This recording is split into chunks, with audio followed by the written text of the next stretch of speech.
And here we are. Good evening, everyone. It is Thursday, May 2nd, 2019. I'm Dave Guerra. How are you? Welcome. Good evening. Thank you for stopping by. Thank you for joining me. If you're here live, thanks again. If you're watching me post, I do appreciate you stopping by, taking the time to watch, listen, and hey, don't forget to leave some comments. I need comments. That's my oxygen. Without it, I'm going to go away. No, I'm not going to go away. I don't give up that easy. And neither should any leader give up that easy. You keep doing what you're doing, you keep hustling, you keep grinding, and eventually somebody's going to ask you a question, and then you're going to have to give them an answer because, hey, you asked for it. So that being said, let me see if I can get some of this light out of my face. But okay, it is Thursday, and that's what it means. It's leadership. It's the leadership edition. And what are we talking about today? Well, we're talking about leadership and doing a lot with a little. And if you've worked any place, in any type of government location entity, you know that you're expected to do a lot with a little. If you served in the military, you know you're expected to do a lot with a little. That's why the entrenching tool is a multi-purpose tool. So if you don't know what an entrenching tool is, check it out. You'll see what we're talking about, or what I'm talking about, or what any veteran or anybody that's active duty knows is what we're talking about. So unless you're a multi-billionaire sole proprietor of a company, you will have everything you have ever needed and wanted and more. Unfortunately, most of us are not multi-billion dollar sole proprietors. Thus, we have to make do with what we have. So this making do with a little is good practice for when you are out on the front lines. See, things are not going as expected, which they're never going to go as expected. They never do. You hear about people creating these plans, these elaborate plans, and the moment that the bullets start flying, the plan goes in the trash can. Article or what, file 15 or file 13. There we go, file 13.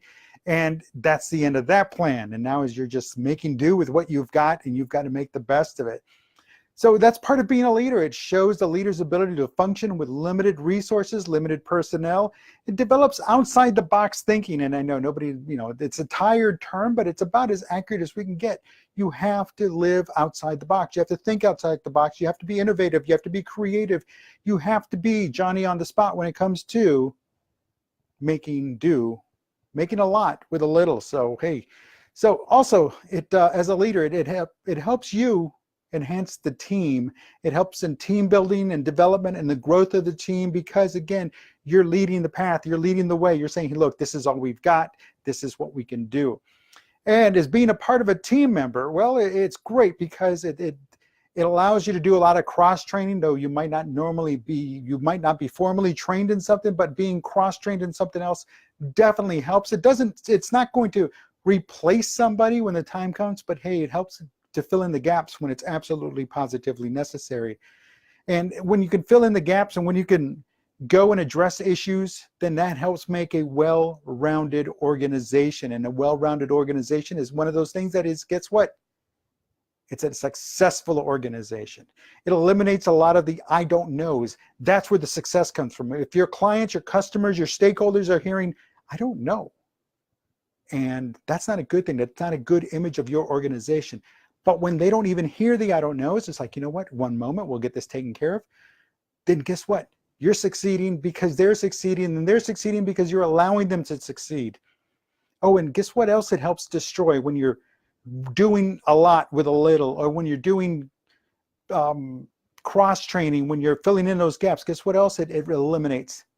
It eliminates that dreaded, that's not my job. Guess what? It is your job. A little bit of cross-training doesn't hurt, and doing a little bit of somebody else's job does not hurt. It really doesn't hurt. What was that airline not so long ago? Oh my, I just forgot. But the mom and the daughter were kicked off the plane because the mom wanted to be, they were moving into a seat that still had, well, somebody vomited there, somebody puked. And the flight attendant, it's not my job. And that's where it all went downhill from there. And so the question to the airlines is, at what point is it?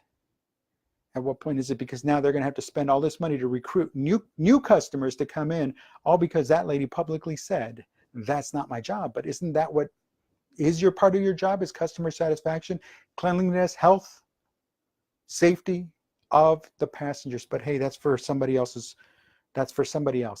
We've got to address those issues. So we're not in the front news, in the front page, in the 5 o'clock, 6 o'clock news, because we said that's not our job. No, we went well above and beyond what was absolutely positively needed to be done. And for the team, well, what does it also do? It also gets that the team must work to continue. The wheels must turn to keep the flow, meaning that no matter what, the job must get done. It's got to get done. It has to happen, and the team has to step up and do it. They have to be agile and flexible, and they become agile and flexible. They can turn on a dime. And that's a good thing for when you want to initiate changes, because they're used to turning on a dime. And of course, it makes the unit stronger. It tightens the bond, it builds esprit de corps, and of course, unit cohesion. And folks, unit cohesion is everything. Because if they can move as one solid unit and perform and do their job functions as one unit, you've got winners on board. Now, of course, there's cost cutting, saving money, limited resources, and personnel are no longer the exception. So we've heard that before, no, it's now the standard. It's now the standard: cost cutting, saving money, limited resources. Oh, we're not going to fill that position. That's the standard. It's no longer the exception. There was a time, and folks, it's getting further and further back, but there was a time when people actually scrambled to fill positions. Now it's like, well, let's see if we can save some money. The ability to function with limited personnel and resources is key. It's critical. It's essential, especially when they come up with unique ways to stretch the use of existing resources. Sure, you can develop a replenishment plan, but you also have to develop a usage budget. Meaning, if you're going to use, say you purchased 3 cases of paper and they have to last, copy paper I'm talking about, and they have to last for the next 4 months. That means a case a month, less than a case a month. And it's like, oh, okay, well, how do we do this? Well, you budget for that and you figure out what's going to work and what's absolutely positively, and you work together. So you not only develop a replenishment plan, say in 4 months we're going to get paper again, but we only have 3 cases to deal with. So how are we going to do it? So you work with that. You encourage more tasks to be shared among the team, and you develop more team-based functions especially when you're missing key personnel. See, it eliminates the they are dumping everything on me mindset. And it happens. You're going to hear it, and it's always going to be the lowest man on the totem pole, or the lowest paid individual in the organization is going to get all the crappy jobs, especially when they're not being able to fill the other positions. It's like, why are they dumping everything on me? But when you, as the leader, can distribute it among the team, then it eliminates that mindset. It eliminates that morale killer. And that's really what it is when people start thinking, well, they're just dumping everything on me. That kills morale quick. And being a veteran, being an infantryman, I kind of like to attribute this following doing a lot with little, because we did a lot with a little, and we were great at it, and we had to be resourceful. We were able to use your organization, and think about it this way, able to operate like a forward deployed infantry unit. The resources you have are always what you need, not what you want. When we were told to move out to do whatever we were going to go do, we said, carry what you need. They told us, carry what you need, because you don't want to get weighed down with all the unnecessary stuff, all the things you want. See, carry the resources you need, resources that will make or break you. So carry what you need. Don't carry extra stuff. Tools, only the essential tools that you need. Resources must last far longer than normal use. And buyers, those of you that are charged with buying stuff, and you're going to go into lean times, pay a little bit more, find the quality product. Cost cutting will get you what you deserve. So if you're cutting corners, you're going to get exactly what you deserve. You're going to get crap because you paid crap. And it's just that simple. Pay a little quality, especially if it has to last. Look at the long tail. Look at the big picture. Don't look at this moment. Oh, well, it's going to cost us this much, and I don't think we should spend this much money. But in the meantime, look at it, and it's going to last you 10 times longer than that one cheap piece of item that you purchased. So start thinking that way. Use the resources and use your funds wisely. Pay the extra few cents now and not do without later, meaning if you're going to pay those couple of extra pennies now, that's fine. It's great, because you know that's quality product that's going to last. It's not going to break on you. Use the tools, the resources, manpower to their fullest. Never leave someone out. It creates resentment of not being part of the team, of being left because they're being left out. It creates dissent as to why not a member of the team, by the members of the team by the other members. Why is that individual not part of this? So you start creating dissent there. It creates resentment by that individual. No, you need to use the entire team. Use them all. Don't pick and choose. Deploy and employ as a team, as a unit, as a cohesive one-piece unit.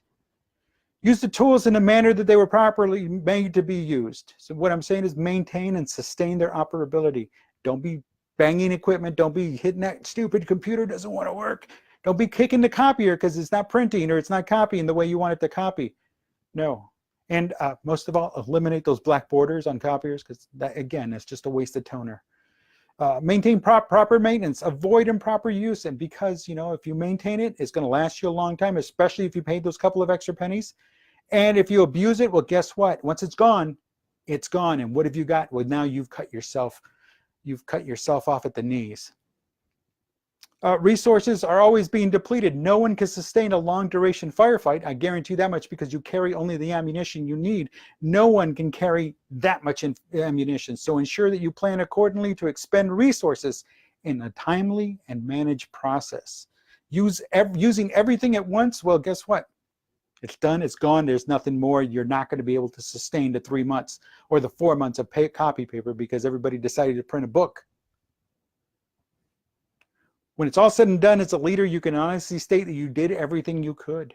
Realize it will not always be lean times. However, there's not always going to be lean times. However, while it might not be lean right now, know that it will happen. And it's not a matter of if it'll happen. No, it's when will it happen. And get into that mindset and start operating the rich times. That's the best time to work on preparing for the lean times because you have a little flexibility to tweak the system, adjust things. Maybe we need to carry more of this. Maybe we need to carry less. Maybe we can really, truly stretch our funds and have 4 cases of paper every 4 months. You see what I'm saying? Work in the rich times to deal and be prepared for the lean times. And that, my friends, is how you do a lot, or you do a lot with a little. And of course, once you do that, that is exactly how you succeed, how your team succeeds, how the organization succeeds. Folks, it is Thursday, May 2nd, 2019. This is Leadership Thursday. Thanks for stopping by. Have a great evening, and I'll talk to you tomorrow. We're going to close out this week with Forbes Friday. Take care.